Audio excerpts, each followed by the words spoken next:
अस्सलाम वालेकुम students, YouTube channel accounting with sir Umer के साथ मैं एक बार फिर हाजिर हूँ। स्टूडेंट, आज मैं आपको मैन्युफैक्चरिंग कंसर्न जो कि एडीसी पार्ट 2 कॉस्ट अकाउंटिंग का टॉपिक है, इसका एक और सॉल्यूशन करके दिखाऊंगा। लेकिन वीडियो देखने से पहले अगर आपने मेरे यूट्यूब चैनल को सब्सक्राइब ना किया हो तो सब्सक्राइब कर लें, ताकि हर नई आने वाली वीडियो का आपको नोटिफिकेशन मिल सके। स्टूडेंट्स, ये क्वेश्चन 2004 रेगुलर क्वेश्चन नंबर 2 है, जो मेरे लेफ्ट पर आपको नज़र आ रहा होगा। क्वेश्चन रीड करें तो इसमें हमसे कहा जाता है, from the following partial information complete the income statement. Sales गायब है, less cost of goods sold 60,000, opening inventory of finish goods 60,000, cost of goods manufactured ये नहीं पता, फिनिश गुड्स एंडिंग ये भी नहीं पता, कॉस्ट ऑफ गुड्स सोल्ड ये भी नहीं पता, ग्रॉस प्रॉफिट 41.25% है सेल्स का, ऑपरेटिंग एक्सपेंस ये भी नहीं पता, और नेट इनकम जो कि 26.2 है परसेंट सेल्स का, जो कि है 6,40,000। Other information, raw material use जिसे हम डायरेक्ट मटेरियल भी कहते हैं 5,30,000, labour 450,000, factory overhead 50% of prime cost. Prime cost मतलब डायरेक्ट मटेरियल और डायरेक्ट लेबर का सम अप को कहते हैं हम prime cost. Then work in process beginning 1,20,000, work in process ending 1,10,000। Requirement में कहा जाता है determine the missing figure and complete the income statement show computation. Students, यहाँ पर हमें इनकम स्टेटमेंट को कंप्लीट करना है, लेकिन उससे पहले हमें उसकी कुछ कंप्यूटेशंस करनी होंगी। सबसे पहले मैंने यहाँ पर आपके लिए cost of goods manufactured calculate करके दिखाया। डायरेक्ट मटेरियल जो कि गिवन है 530,000, डायरेक्ट लेबर ये भी गिवन है 450,000, ये दोनों प्लस कर लें तो 980,000 होता है प्राइम कॉस्ट। इसका 50% जो कि आएगा 4,90,000, ये फैक्ट्री ओवरहेड है। इन तीनों को प्लस किया, मैन्युफैक्चरिंग कॉस्ट आ गई 14,70,000। देन इसमें वर्क इन प्रोसेस बिगिनिंग जो कि 120,000 है, ऐड किया तो total cost work in process आ गई 15,90,000। वर्क इन प्रोसेस एंडिंग जो कि हमें गिवन है 1,10,000, ये हमने इसमें से माइनस किया तो हमारे पास आ गई कॉस्ट ऑफ गुड्स मैन्युफैक्चर्ड 14,80,000। अब हम निकालेंगे सेल्स रेवेन्यू का अमाउंट। नेट इनकम जो कि हमें गिवन है 6,40,000, और नेट इनकम जो 640 है ये 26.2 है परसेंट सेल्स का। तो इसका मतलब अगर 6,40,000 रुपये नेट इनकम है और ये 26.67% है सेल्स का, तो सेल्स का अमाउंट किस तरह निकाला? 6,40,000 को हमने डिवाइड कर दिया 26.67% से, तो ये 24 लाख की आ गई आपके पास सेल्स रेवेन्यू। देन अब हम निकालेंगे gross profit. Sales 24 lakh, gross profit rate जो कि 41.25% गिवन है, जो कि सेल्स का 41.25% है।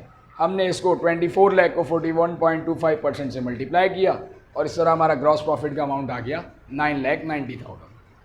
अब हम इसका ऑपरेटिंग एक्सपेंस कैलकुलेट करेंगे। तो स्टूडेंट, ग्रॉस प्रॉफिट जो कि हम निकाल चुके 9,90,000, नेट इनकम जो हमें पता है 640,000। अगर हम ग्रॉस प्रॉफिट में से ऑपरेटिंग एक्सपेंस माइनस करते हैं तो नेट प्रॉफिट या नेट इनकम आती है। इसी तरीके से अगर हम ग्रॉस प्रॉफिट में से नेट प्रॉफिट या नेट इनकम को माइनस कर दें तो ये आ जाएगा आपके पास ऑपरेटिंग एक्सपेंस।